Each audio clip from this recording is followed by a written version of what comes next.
O Senhor esteja convosco. Ele está no meio de nós. Proclamação do Evangelho de Jesus Cristo, segundo Lucas. Glória a vós, Senhor. Naquele tempo, um mestre da lei se levantou e, querendo colocar Jesus em dificuldade, perguntou: Mestre, que devo fazer para receber em herança a vida eterna? Jesus lhe disse: O que está escrito na lei? Como lês?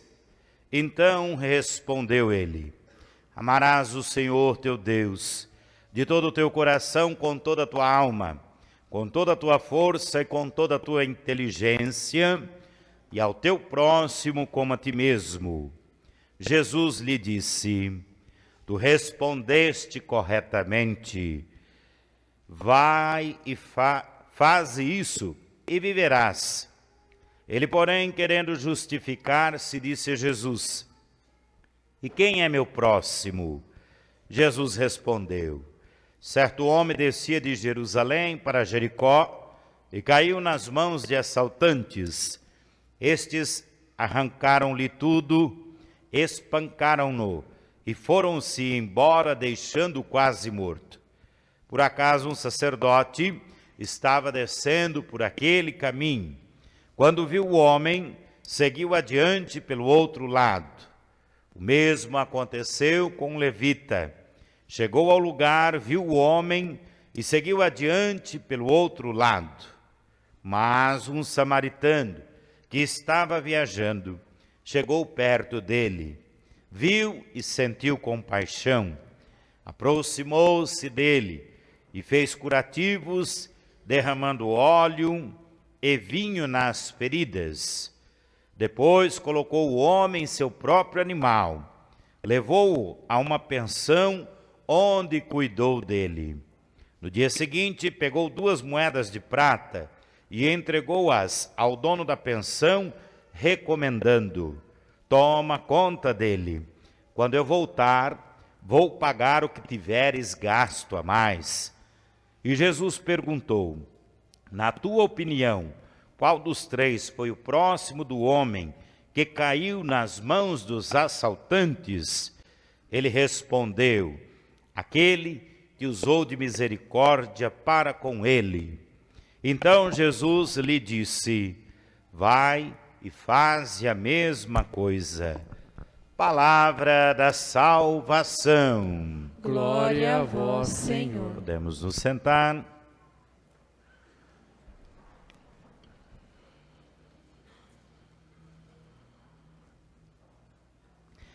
Caríssimos irmãos e irmãs, celebramos o 15º domingo do tempo comum. Com Lucas queremos conhecer para seguir Jesus, e com Jesus queremos conhecer o reino de Deus para fazê-lo acontecer em nossas vidas. Porque o reino abraça a todos nós e abraça também, em especial, os que precisam, os esquecidos e os feridos. Muitas vezes nós somos iludidos a acreditar que é Deus que não anda fazendo a sua parte, que é Deus que permite algumas coisas ruins na vida humana, que é Deus que se esqueceu de nós. O ser humano é extraordinário na capacidade de se aprimorar nas mais diversas áreas do conhecimento, da tecnologia. O ser humano é capaz de produzir as mais preciosas riquezas. O ser humano é capaz de, na diversidade, encontrar caminhos para chegar até a Lua, que dirá para resolver os próprios problemas. Mas existe 2 coisas que as leituras de hoje trazem para a nossa vida, que se o ser humano não se pautar por elas, tudo o que ele faz, ao invés de ter como consequência o bem, a vida, vai ter como consequência a atitude desses ladrões que tiraram tudo daquele homem, o espancaram e o jogaram à beira do caminho. E o que é preciso para que todos os dons humanos estejam a favor do próprio ser humano é o amor e a misericórdia. Se no coração e na mente humana não estiver presente os preceitos de Deus, nós não conseguimos aproveitar tudo aquilo que somos capazes de fazer enquanto coisas boas para a nossa vida. O livro do Deuteronômio já é uma grande expressão da experiência de fé do povo de Israel. E quando os israelitas reclamavam que os mandamentos eram muito exigentes, apesar de serem só 10, e de que as leis eram quase que impossíveis de serem cumpridas, então Moisés disse: sim, nós observamos os mandamentos, os preceitos que estão escritos na lei, mas para que tudo isso aconteça, basta uma coisa: converter o coração para Deus, converter o coração e a alma para Deus. Se o coração e a alma humana não estão em Deus, nós vamos continuar vendo as barbaridades acontecerem. Nesses últimos dias, aqui por perto de nós, foram assaltos com tiroteio, assassinatos brutais, e sem que a gente percebeu, a gente comentou aqui, comentou ali, falou isso e falou aquilo, mas não se deu conta de que enquanto as coisas estão longe de nós, nós não estamos expostos a esse tipo de violência. Mas quando acontece bem pertinho, então nós ficamos assustados. Imagine, então, se a humanidade começa a prestar atenção e começa a seguir os mandamentos de Deus, o quanto a vida pode ser poupada, o quanto a vida pode ser preservada. Mas é algo muito difícil. Não, Moisés diz, os mandamentos não é algo que estão lá no céu que a gente não possa alcançar, não é algo impossível de a gente compreender, que a gente não possa viver e ensinar. Não está do outro lado do mar, para que a gente use como desculpa. Os mandamentos e os preceitos de Deus estão ao nosso alcance, no nosso coração e na nossa boca. Então é preciso fazer com que o amor que Deus nos oferece esteja enraizado, penetrado no mais profundo da nossa vida e das nossas ações. É possível isso, Padre? Sim. Paulo disse na segunda leitura que Deus, que realizou todas as coisas de maneira oculta e invisível, quis revelar estas coisas em Jesus Cristo, seu Filho, isto é, na nossa humanidade. E em Jesus ficou muito claro que o ser humano é capaz de fazer a vontade de Deus. Em Jesus nenhum mandamento foi quebrado. Em Jesus nenhuma lei deixou de ser cumprida. Em Jesus o seu coração e a sua alma estavam inteiramente em Deus. Jesus nunca abriu a boca para falar alguma coisa ruim. Jesus nunca realizou nenhum ato que fosse mau. Apesar de chicotear os cambistas na porta do templo, ele o fez para corrigi-los, não para humilhá-los ou castigá-los. Em Jesus nós temos a expressão de o ser humano que, ligado a Deus, é capaz de fazer a vida se tornar plena. Mas, Padre, o fim de Jesus foi a cruz. O fim de Jesus foi uma morte violenta, sangrenta, uma morte de humilhação e de injustiça. E isso mesmo, porque quando o nosso coração e a alma humana não estão em Deus, é aquilo que acontece. Jesus quis ser o exemplo do que acontece quando a vida humana não segue os preceitos de Deus. Paulo diz, ele conseguiu que nós fôssemos perdoados, reconciliados, mas a paz que Jesus nos oferece veio pelo sangue que ele derramou na cruz. O sangue que se derrama de um assassinato, de um homicídio, de uma violência doméstica, O sangue que se derrama nos conflitos de terra, nos conflitos religiosos, numa guerra, não serve para nada. Só para expressar a morte e a violência. Mas o sangue que Jesus derramou na cruz expressa o nosso perdão, nossa reconciliação com Deus, expressa a vida nova. Nós cantamos no Salmo: humildes buscai a Deus e alegrai-vos, o vosso coração viverá.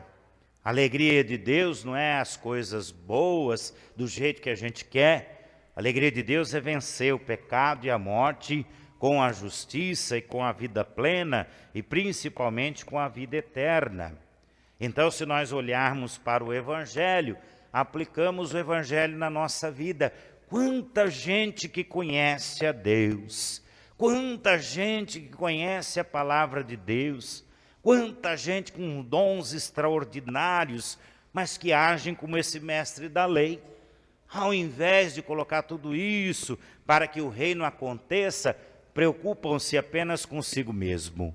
O mestre da lei, para questionar, para tentar Jesus, colocá-lo em dificuldade, pergunta: o que devo fazer para ganhar a herança da vida eterna?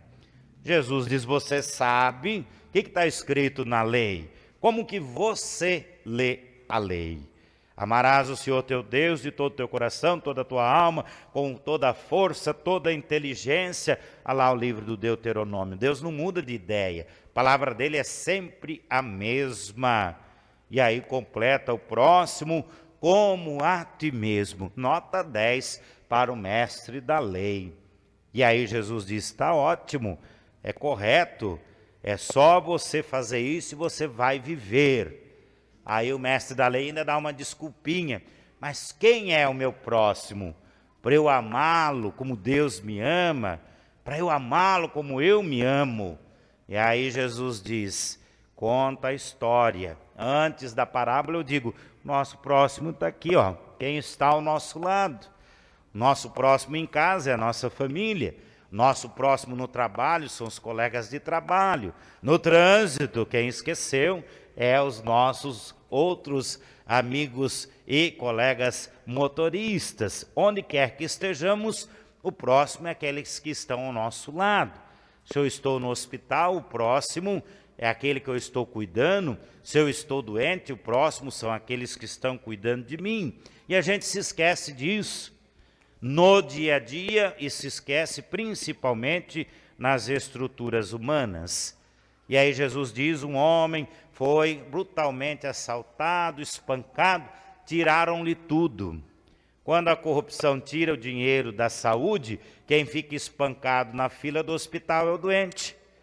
Quando a corrupção tira o dinheiro da educação, quem fica espancado são as crianças e a juventude. Quando a corrupção tira o capital para que se gere o emprego, para que se gere, os bens de produção e de consumo, quem fica espancado são os trabalhadores, os empresários. Quando a ambição e o egoísmo humano são maiores do que os nossos dons, a vida vai ficar sempre ferida. O homem fica jogado no meio do caminho. O primeiro que passa é um sacerdote. O sacerdote representa a religião. Nem sempre a religião está atenta às necessidades humanas. Graças a Deus, a Igreja Católica tem um histórico de comprometimento com o pobre, com os pequeninos, apesar de vez em quando ser chamada de comunista, de ser chamada de libertadora. O olhar para o pobre se faz necessário. Não tem como. Quem é que vai socorrer aquele que não tem voz, não tem vez, não tem o que comer, não tem mais dignidade? Ainda bem, existem alguns sinais, mas toda a força da religião poderia ainda ser melhor aproveitada para cuidar dos pequeninos do reino. Depois, quem passa é o Levítico. Ele representa a ordem social dos judeus. Imagine o nosso mundo onde as coisas funcionassem, todo o dinheiro da educação aplicado na educação, ia termos a melhor e a educação de mais qualidade do mundo. Todo o dinheiro da saúde aplicado na saúde, todo o dinheiro da segurança aplicado na segurança. O que Deus pede não é para a gente fazer o extraordinário, é só para a gente fazer o justo e o correto. E cada um fazer a sua parte, fazer por si e fazer pelo outro. Quem é que para ajudar aquele homem caído? Um samaritano, considerado separado do povo judeu, considerado impuro. Este homem para tudo que está fazendo. Ele tem, ele pode, ele ajuda. Ele para a sua viagem, tira o homem da beira da estrada, cura as suas feridas, usa do seu óleo, do seu vinho, leva a pessoa para a hospedaria, cuida dele mais um pouco, até que ele melhore. E depois diz o dono da pensão, se faltar alguma coisa na volta, eu acerto contigo. Quando as faculdades humanas, as instituições humanas, os organismos humanos funcionam, a vida se torna plena. Mas se no coração dos homens e mulheres que fazem parte de tudo isso não estiver Deus, nada disso é capaz de socorrer e de salvar os que mais precisam. Jesus pergunta para o mestre da lei do início da conversa, na tua opinião, quem foi o próximo daquele homem? E a resposta nos faz ecoar em oração a semana inteira, aquele que usou de misericórdia para com ele. E Jesus pede algo de muito extraordinário? Não. Como da mesma forma no começo da conversa, Jesus pede para que ele faça o mesmo, Jesus diz, vai e faz a mesma coisa.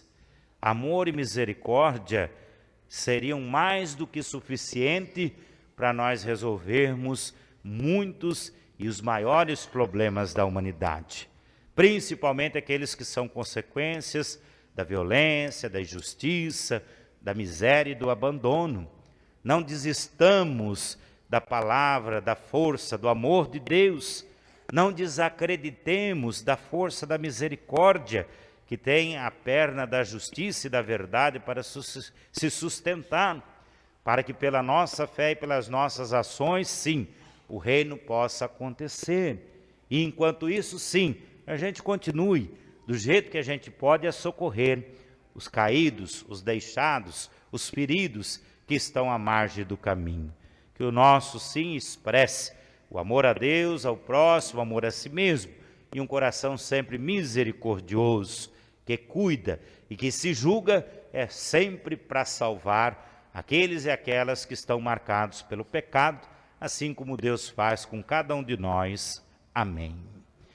Creio em Deus Pai Todo-Poderoso, Criador do céu e da terra, e em Jesus Cristo, seu único Filho, nosso Senhor, que foi concebido pelo poder do Espírito Santo, nasceu da Virgem Maria, padeceu sobre Pôncio Pilatos, foi crucificado, morto, sepultado, desceu à mansão dos mortos, ressuscitou ao terceiro dia, subiu aos céus, está sentado à direita de Deus Pai Todo-Poderoso, donde há de vir a julgar os vivos e os mortos. Creio no Espírito Santo, na Santa Igreja Católica, na comunhão dos santos, na remissão dos pecados, na ressurreição da carne, na vida eterna. Amém.